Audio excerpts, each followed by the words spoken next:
പുത്തൻ ടയർ ഒരെണ്ണം വെടി തീർന്നു. സൈഡ് ഗ്ലാസ് പോയി. ഫ്രണ്ട് ഗ്ലാസ് രണ്ടെണ്ണവും തീർന്നു. ബോഡിയുടെ 5-6 സ്ഥലത്ത് പാച്ച് വർക്ക് ഉണ്ട്. കണ്ണിച്ചോരല്ല ചറവറാന്നല്ലേ വെടിവെച്ച് കളഞ്ഞത്. എങ്ങനെ പോയാലും ഒരു 10-15,000 രൂപയുടെ പണിയുണ്ട്. ഇൻഷുറൻസ് എടുത്ത് ചോദിച്ചാൽ അവരത് പോലീസ് കേസാക്കും. ജഡ്ജിയമ്മ വിചാരിച്ചാൽ എന്തെങ്കിലും ഒരു നഷ്ടപരിഹാരം. എനിക്ക് ആരുടെ ഓശാരം വേണ്ട. നിന്നോടാണ് ഇവരെ വിളിച്ചോണ്ടിരാൻ പറഞ്ഞത്. പിന്നെ വർക്ക്ഷോപ്പിലെ ബില്ലാര് കൊടുക്കും? ഞാൻ കൊടുക്കും. വേലയെടുത്ത് കുറേശ്ശെ വീട്ടും. ആ ജഡ്ജിയമ്മ പോ. ഒരുപാട് ജോലി തിരക്കുള്ളതല്ലേ. നോബിളിനൊന്നും പറ്റിയില്ലല്ലോ. ഭാഗ്യം. എന്റെ ഭാഗ്യം വേറെ ചിലർക്കൊക്കെ നിർഭാഗ്യമായിട്ട് തോന്നുന്നുണ്ടാവും. എന്തായാലും ഈ പറഞ്ഞവരുടെ കൂട്ടത്തിലൊന്നും ഞാനില്ല. സത്യം. വിശ്വസിക്കാമെങ്കിൽ വിശ്വസിക്കുക. പിന്നെ ജഡ്ജിയമ്മ എന്നെ പറഞ്ഞേ, ആരാ ഈ പോക്കൃത്തരമൊക്കെ ചെയ്യുന്നത്? ഇതാരുടെ കളിയാണെന്ന് ഒരു ഊഹമെങ്കിലും ഉണ്ടോ? അവരൊരു പക്ഷേ നോബിളിന് അറിയാമായിരിക്കും. അറിയാം, പക്ഷെ പേരും വിലാസം അറിയില്ല. കുറ്റാക്കൂരി ഇരുട്ടായിരുന്നു അന്ന്. ഇന്നലെ രാത്രിയല്ല, 25 കൊല്ലം മുമ്പ് ചെല്ലയ്യയുടെ കയ്യിൽ ഒരു ചോരക്കുഞ്ഞിനെ, ഈ എന്നെ കൊല്ലാൻ ഏൽപ്പിച്ചതാരാ? പെറ്റുകിടക്കുകയായിരുന്നെങ്കിലും ജഡ്ജിയമ്മ ശ്രമിച്ചാലെന്ന് ഓർക്കാൻ പറ്റുമായിരിക്കും. ആരാ അവര്? ചെല്ലയ്യനെ നോബിൾ എങ്ങനെ അറിയും? അങ്ങേരനെ കൊന്നില്ല, വളർത്തി. വളർത്തച്ഛൻ എന്ന് വിളിക്കുന്ന നന്ദികേടാ അച്ഛൻ, എന്റെ സ്വന്തം അച്ഛൻ. എന്നിട്ട് ചെല്ലയപ്പോ എവിടെ? ആ വളവ് വേണ്ട. വയസ്സുകാലത്ത് ഇനി അങ്ങേർ കൂടി കിടക്കപ്പുറത്ത് ഇല്ലാതാക്കണം അല്ലേ? ഈ രീതിയിൽ സംസാരിച്ചാൽ നമ്മൾ എവിടെയും ചെന്നെത്തില്ല. നിങ്ങൾ എത്തണ്ട, ഞാൻ എത്തിച്ചോളാം.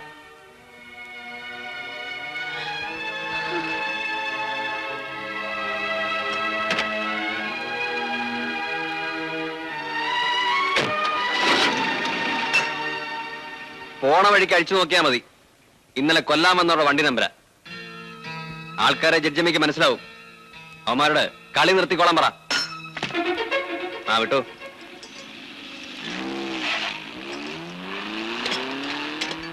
അച്ഛനെ എന്തായിരുന്നു പൊതിക്കകത്ത്? അതൊരു ബോംബ്. അത്രയുള്ള ബോംബോ? അത് പൊട്ടില്ലേ? പൊട്ടും.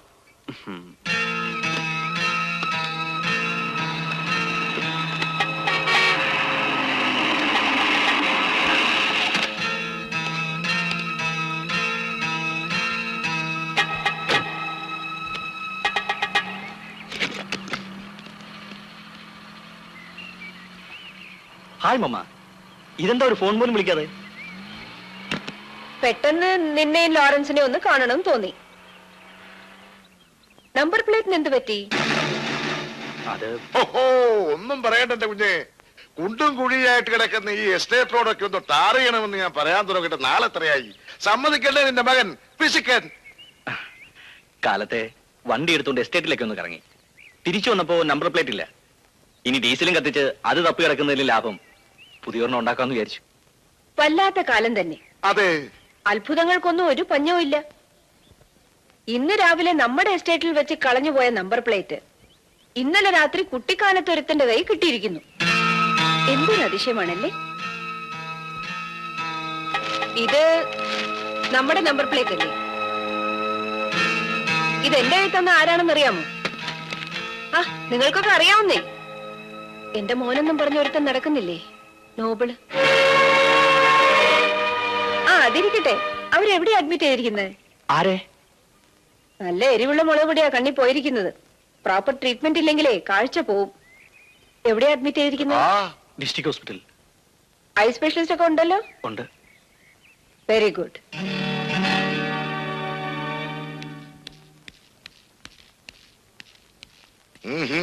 ഇവൾ ഒരു തലയ്ക്ക് പോകുന്ന ലക്ഷണമല്ലടാ മോനെ. മുതലാളിച്ച് കളിക്കുക അവൾ എന്റെ മുമ്പില്. എന്റെ മകനെ ഞാൻ അവളുടെ മകനായിട്ട് വളർത്തിയത് ഈ സ്വത്തിന് വേണ്ടിയാ. ഇത് നമ്മുടെ കയ്യിൽ നിന്ന് വഴുതുപോലെടാ മോനെ. അവള് ചെല്ലയ്യായി അന്വേഷിച്ചു. അയാൾ ഇപ്പൊ എവിടെ ഉണ്ട്? ആർക്കറിയാം. അന്നേ കടന്നു കളഞ്ഞില്ലേ തെണ്ടി. ഒരു ചെറിയ നോട്ടക്കുറവ് പറ്റിയതാ. അവനെയും കൂടെ ചേർത്ത് കാച്ചിക്കലേണ്ടതായിരുന്നു അന്നേ. ഞാൻ വേറൊരു പോസിബിലിറ്റി ആലോചിക്കുക. ആ ചെല്ലയെ അന്ന് മമ്മയുടെ കുഞ്ഞിനെ കൊന്നില്ലെന്ന് വെക്കുക. ചെല്ലയെയും ആ കുഞ്ഞും എവിടെയോ ജീവിച്ചിരിപ്പുണ്ടെന്ന് വെക്കുക. എവിടെയോ അല്ല, ആ ലോറി താവളത്തിൽ തന്നെ. ഞാൻ ഇന്നാണ് എന്റെ ഡ്യൂപ്ലിക്കേറ്റ് തണ്ട ക്രിസ്റ്റിയുടെ മോന്ത ശരിക്കും ശ്രദ്ധിച്ചത്. I feel resemblance. നോബിൾ, ജഡ്ജിയുടെ കാഞ്ഞ ബുദ്ധിയല്ലേ. അവൾ ചിലപ്പോൾ ചെല്ലയ്യായെ കണ്ടുപിടിച്ചുകൂടായില്ല. നീ പറഞ്ഞ പോസിബിലിറ്റി സത്യമാണെങ്കിൽ. സത്യമാകാനുള്ള സാധ്യത 100% ഉറപ്പാണ്. ജഡ്ജിയമ്മയുടെ കാഞ്ഞ ബുദ്ധിയെ നമ്മൾ ഓവർടേക്ക് ചെയ്തേ പറ്റൂ.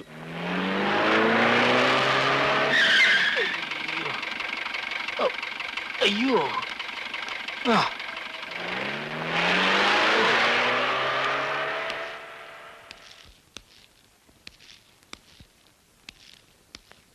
ഈ 1.25 വെച്ചോണ്ട് ഇന്ന് തന്നെ ഇതൊക്കെ വേണോ മെമ്പറെ?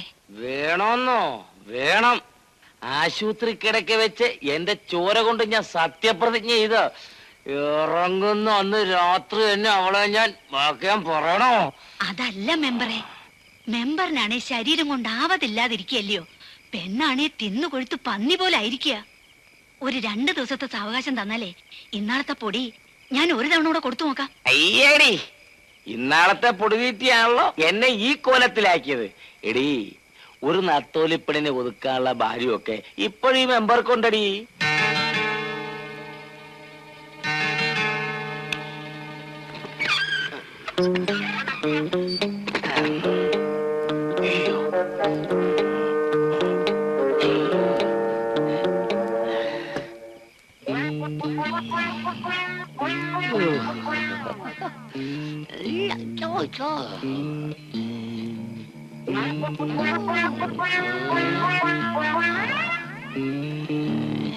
അയ്യോ അയ്യോ അയ്യോ, എന്തു പറ്റി മെമ്പറെ? എന്തു പറ്റി? ഇത് എലിക്കത്രിയാണല്ലോ.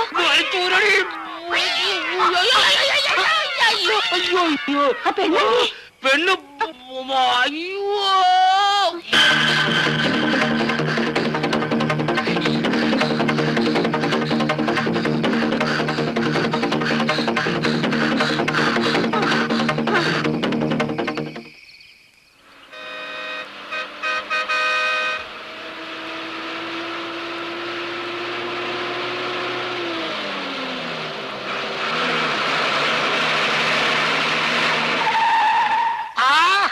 ചാരായം നല്ല കണി, എന്തൊരു ദാഹം. ആ താനാ പടുതായും കിട്ടും നോക്കിച്ചുമെന്ന് വല്ലതും വേണം നക്കിക്കോ. പടുതിയും കേട്ടൊക്കെ ഓക്കെയാണ് ആശാനെ. ഏ, ആത്മവിശ്വാസം ഇല്ലാത്ത മനുഷ്യനാ.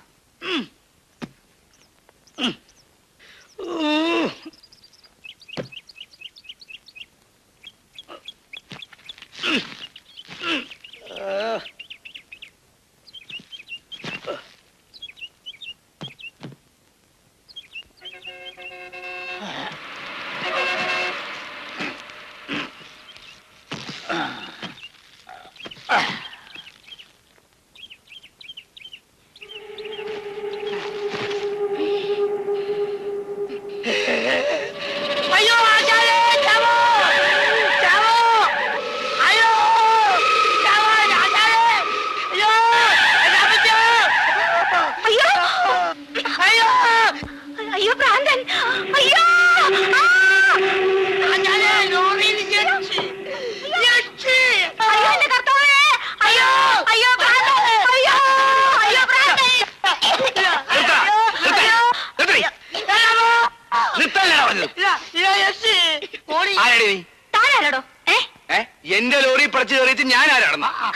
അയ്യോ ഇത് ചേട്ടന്റെ ലോറിയായിരുന്നോ?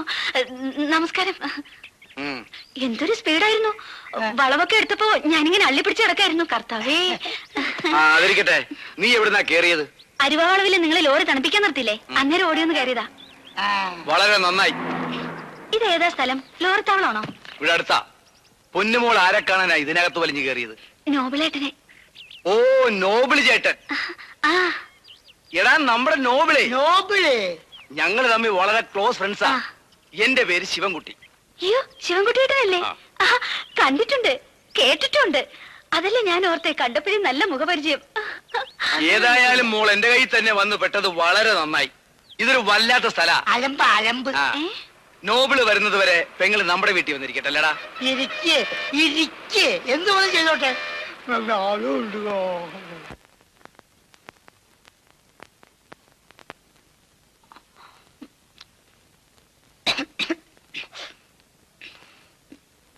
എങ്ങനെയുണ്ട് പൊറോട്ട ഇറച്ചി? കൊള്ളാം, നല്ല രുചിയുണ്ട് കേട്ടോ. കഴിച്ചോ കഴിച്ചോ. അയ്യോ, എന്തുമാത്രം ചാരായ കുടിക്കുന്നേ? കൂമ്പ് അടിപ്പോവും കേട്ടോ. ഈ പൊറോട്ട ചേട്ടന് തട്ടെ. വേണ്ട, മോള് കഴിച്ചു. ഈ നോബിളിയായിട്ട് എന്ത് ഇത്ര വൈകുന്നേ? വരുവന്നേ, അവൻ വരും.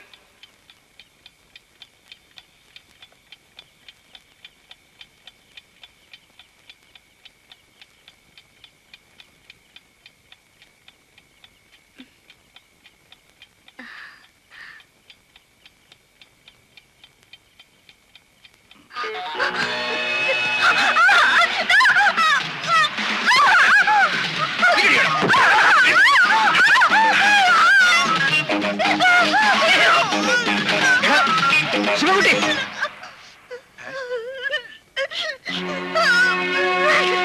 അളിയൻ ആള് കൊള്ളാം. ഇങ്ങനെ ഒരു ചുറ്റിക്കളിയുള്ള വിവരം നീ എന്താ ഇതുവരെ എന്നോട് പറയാതിരുന്നത്? ഏതെങ്കിലും ഒരു അലവലാതിയെ കിട്ടുമ്പോ ശിവൻകുട്ടി ഓടി വാടാ. നല്ലത് കിട്ടുമ്പോ തനിപ്പിടി. ഇതൊന്നും അല്ലളിയാ സ്നേഹം. ചേട്ടെ, അമ്മയും പെങ്ങളെ തിരിച്ചറിയാൻ മേലത്ത പട്ടി. നിന്റെ അമ്മയാകാനുള്ള പ്രായം ഏതായാലും വെക്കില്ല. പിന്നെ ഏതാ ഒരു പുതിയ പെങ്ങള്? ഓ, ജഡ്ജിയമ്മയുടെ മോളായിരിക്കും. ഞാനിതങ്ങ് ക്ഷമിച്ചളിയാ. ഒരടിപിടിക്കുള്ള സമയമല്ലിത്. ഞാനിവിടെ കുറച്ച് കഴിഞ്ഞ് വിട്ടേക്കാം. നീ പോ, ആടി.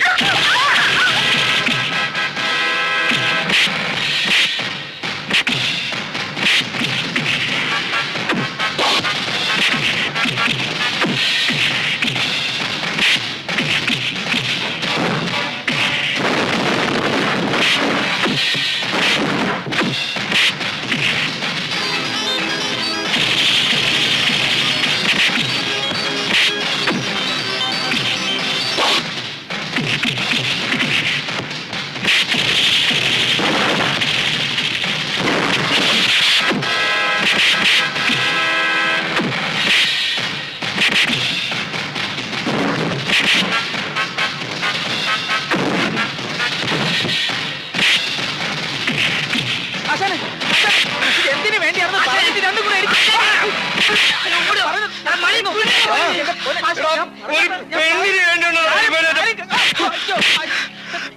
എല്ലാം എനിക്കറിയാം. ചുവൻകുട്ടി ആശാൻ ഈ പെങ്കൊച്ച് ആരാണെന്ന് മനസ്സിലാവാത്ത ഇതെല്ലാം ഉണ്ടായത്. ഇഞ്ചപ്പാറ ചാക്കോച്ചന്റെ മോളായത്. നോബിളാശന്റെ ജീവൻ രക്ഷിച്ചവളാ. കൂട്ടുകാരന്റെ അല്ല, സ്വന്തം സഹോദരന്റെ സ്ഥാനമാണ് ആശാൻ എന്റെ ആശാൻ തന്നിട്ടുള്ളത്. ശരി ആശാനെ, സംഭവം ഇത്രയും വഷളാവുമെന്ന് ഞാൻ കരുതിയില്ല.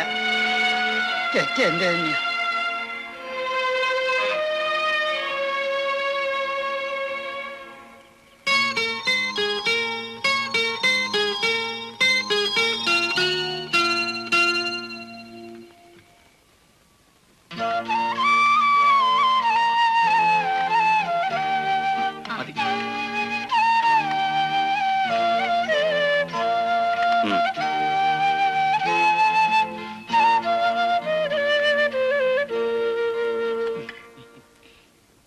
എന്നാലും എന്റെ പെങ്ങളെ, ആശാൻ ലോറിയുടെ മോളിൽ കയറി വന്നപ്പോഴോ താമസ സ്ഥലത്തേക്ക് കൂട്ടിക്കൊണ്ടുപോയപ്പോഴോ പെറോട്ടയും ബീഫും വാങ്ങിച്ചു തന്നപ്പോഴോ എപ്പോഴെങ്കിലും ഒരു വാക്ക് പറഞ്ഞുകൂടായിരുന്നോ ഞാൻ ജാൻസിയാണെന്ന്? കാര്യങ്ങളൊക്കെ തുറന്നു പറയാമെന്ന് വെച്ച് വന്നപ്പോഴല്ലേ ഈ ചേട്ടൻ. മതി, ഇനി എന്നെ നാട്ടിക്കല്ലേ പെങ്ങളെ. എന്നാലും ഞാൻ കാരണം നിങ്ങൾ തമ്മില്. ഓ, അതിലൊന്നും വലിയ കാര്യമില്ല. മാസത്തിൽ ഒരിക്കൽ എവര് തമ്മിൽ ഇങ്ങനെ ഒരു അടി പതിവുള്ളതാ. പക്ഷെ അത് തീരുമ്പോ എവരെക്കാൾ കൂടുതൽ ക്ഷീണം എനിക്കാ. അതുകൊണ്ടാ ഞാൻ ഓറഞ്ച്.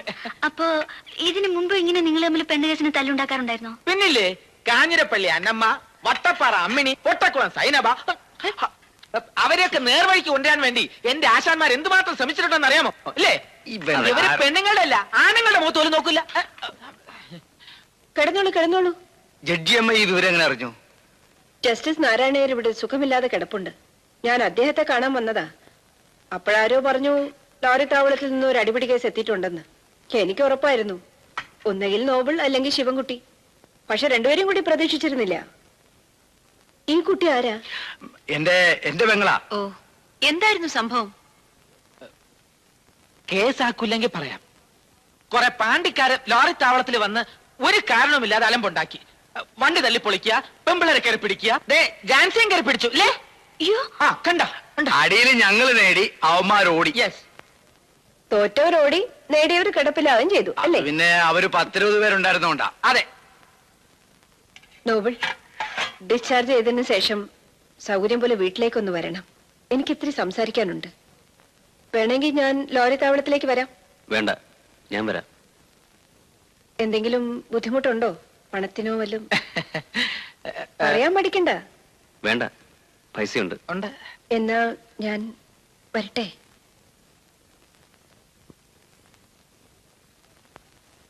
എന്താ പൊന്നുമോനെ അമ്മച്ചയെ കണ്ടപ്പോ ഒതുങ്ങിപ്പോയത്? എന്താ തൊള്ള തുറക്കാതിരുന്നേന്ന്? നില തെറ്റിയപ്പോ ഞാൻ അതും വിളിച്ചു പറഞ്ഞു. പക്ഷെ ഒന്ന് ആലോചിക്കുമ്പോ പെറ്റ തള്ളയല്ലടാ. അവരംഗീകരിക്കണ്ട, ലോകം അംഗീകരിക്കണ്ട. എന്നാലും മനസ്സിൽ എനിക്ക് അഭിമാനിക്കാമല്ലോ. നോവലേട്ടന്റെ അമ്മച്ചാണോ വന്നേ? ആണോന്ന്? പിന്നല്ലാതെ ജഡ്ജി, അവര് ജഡ്ജി. കൂടുതൽ വിളച്ചെടുത്താലുണ്ടല്ലോ തൂക്കി കൊന്നുകളയും. മരുമോളാണെന്ന് നോക്കല്ല. ആ, ഇതാണ് സൂസന്റെ ബെഡ്റൂം. എൻട്രൻസ് കോറിഡോറിൽ നിന്നാണ്. മത്തായിയെ വെട്ടിച്ചിട്ടുള്ള ഒരു ഡയറക്റ്റ് എൻകൗണ്ടർ ഇമ്പോസിബിൾ ആണ്. ഇത് ബെഡ്റൂമിന്റെ സൈഡിലുള്ള സിറ്റ് ഔട്ട് ആണ്. ഈ സെല്ലാർ വഴി അവിടെ കടക്കാം. ഇതുവഴി വന്നാൽ ജനാലയാകും. 2 മണി കഴിയാതെ ഉറങ്ങുന്ന പതിവ് മമ്മയ്ക്കില്ല. അതുകൊണ്ട് കാര്യങ്ങൾ എളുപ്പമാണ്. ഈ നെടുയുദ്ധം നേരത്തെ ആകാമായിരുന്നില്ല ഡാഡി. ഓരോന്നിനും ഓരോ സമയമുണ്ടല്ലോ. കർത്താവും സീനിയോറിറ്റി അനുസരിച്ചല്ലേ കാര്യങ്ങൾ അങ്ങേ ലോകത്തോട്ട് എടുക്കത്തുള്ളൂ. എടാ, ആദ്യം അമ്മ, പിന്നെ മകൻ. പറഞ്ഞ ടൈമിംഗ് എല്ലാം കൃത്യമായിരിക്കണം. 1 മിനിറ്റ് അങ്ങോട്ടോ ഇങ്ങോട്ടോ തെറ്റിയാൽ എന്ത് സംഭവിക്കുന്ന അറിയാമോ? അറിയാം. ഞങ്ങൾ അഴിയെണ്ണേണ്ടി വരും. നിങ്ങൾ മാത്രമല്ല, ഞങ്ങളും.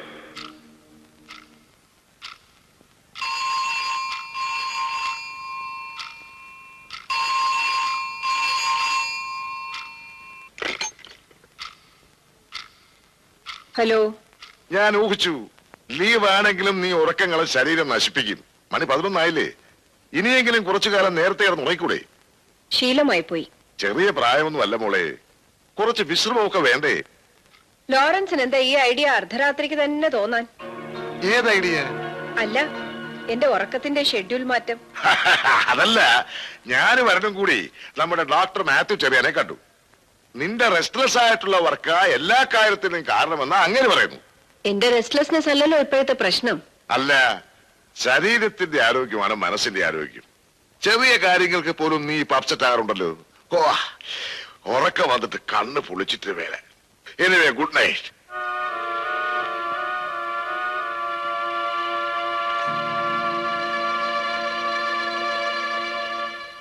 ഉറക്കത്തിന് ഷെഡ്യൂൾ ചേഞ്ച് ഒന്നുമില്ല. ഈ ടെലിഫോൺ വിളി മഹാബോറായി പോയി. അവർക്ക് എന്തെങ്കിലും സംശയം തോന്നിക്കാണും. അപ്പം 10,000-ത്തിലും ഇല്ല എന്ന് പണ്ടാണ്ട് പറഞ്ഞ പോലായി. നമ്മളയച്ച മഹാരഥൻ കാർലോസോ ചാൾസ് ശോഭരാജോ ഒന്നും അല്ലല്ലോ, വെറും ഒരു തമ്പാനല്ലേ. അവൻ ജനൽ വഴി പടച്ചു കയറി അതേ കിടക്കുന്ന സാരയുടെ നിഴല് കണ്ടാലും വെടിവെച്ചേച്ച് പോരും.